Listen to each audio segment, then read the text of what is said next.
Most people believe the Bible is against wealth, but what if the real message was never about rejecting money, but mastering it? Think about it psychologically. Why do so many people feel guilty for wanting financial success? Why do they connect wealth with greed and struggle with virtue? Because for years, people heard fragments of scripture without understanding the deeper meaning behind them. The Bible never says money itself is evil. What it says is this: for the love of money is the root of all kinds of evil. 1 Timothy 6:10. Notice the difference. It doesn't say money is evil. It says the obsession with money can corrupt the human mind.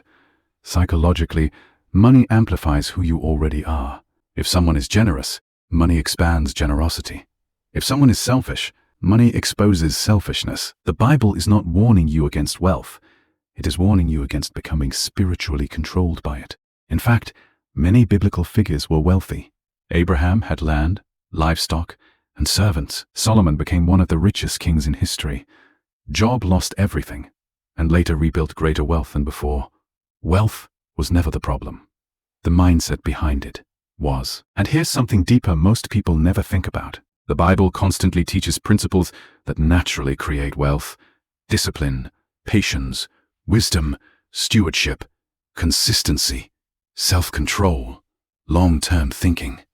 Those are not just spiritual principles. They are psychological principles of success. The book of Proverbs says, "Lazy hands make for poverty, but diligent hands bring wealth." Proverbs 10:4. And another verse says, "The plans of the diligent lead surely to abundance." Proverbs 21:5.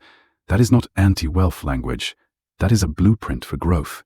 Even the parable of the talents teaches multiplication. A servant was praised for growing what he was given, and the one who hid his resources out of fear lost everything. The psychology behind this is powerful. Fear keeps people stagnant. Wisdom multiplies resources.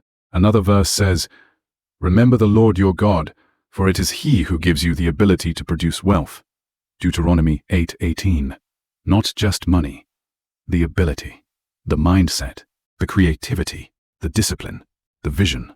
So the real message of the Bible is not stay poor. It is be responsible with what you have.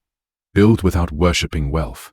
Create abundance without losing your soul. Because poverty is not automatically holiness, and wealth is not automatically corruption. Money is simply a magnifier. And the final truth is this: the Bible does not teach you to fear becoming rich. It teaches you to become strong enough that wealth never controls your heart. Because the greatest form of wealth is having money in your hands without letting it take over your mind.